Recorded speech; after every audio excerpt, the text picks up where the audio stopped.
É importante a gente dar a chance para a criança se expressar, dar a chance, dar o tempo para a criança para ela falar.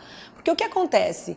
Na ansiedade da gente já resolver o problema, a criança demonstra que quer alguma coisa e antes mesmo dela falar ou pedir, a gente já vai lá e oferece. Ou se ela está com uma dificuldade em pedir ou até por produzir aquela palavra, uma dificuldade para falar, a gente já responde, já faz, já dá para a criança. Calma, a gente tem que esperar a criança produzir, deixa ela, não importa do jeito dela, se ela falar errado, ela tem que ter a chance de tentar produzir, porque é assim que vai se dar o aprendizado. E se ela produzir errado, procura uma chance de falar o certo, para ela ouvir o padrão certo. Então, ela falou uma palavra como água, por exemplo, errado, você na hora que for dar água para ela, você vai falar, olha filho, tá aqui a sua água. Então você deu a chance para ela produzir, deu o tempo dela e em seguida você deu o padrão correto. Essa é a forma correta de corrigir, sempre dando o padrão correto.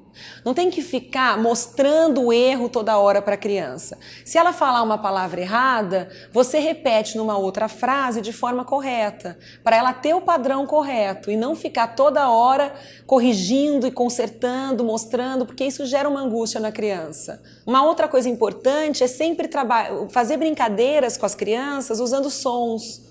Então, quando você brincar, for sentar com a criança, brincar, contar uma história, você sempre usar os sons dos objetos, os sons dos animais, por exemplo, porque isso estimula muito a linguagem e a audição da criança. Contar muita história, ler muito livro. Eu acho que todo mundo tem uma relação sentimental com essa contação de histórias, os pais contarem história para a criança na hora de dormir. Eu acho que além da estimulação da linguagem, a gente vai estar estimulando essa afetividade e essa interação que é tão importante para a criança.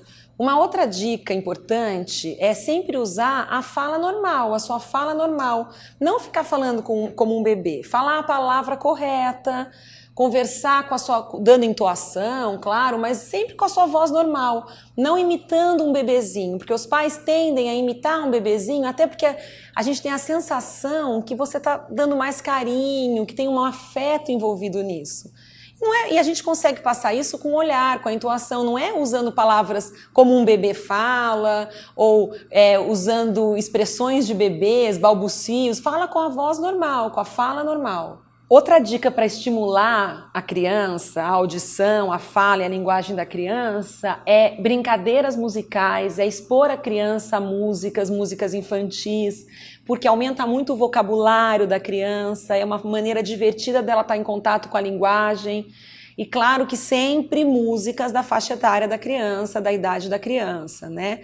E uma outra coisa que a gente tem que se preocupar é não deixar a criança muito tempo exposto a telas, tablet, televisão, porque nada disso substitui a interação de ser humano.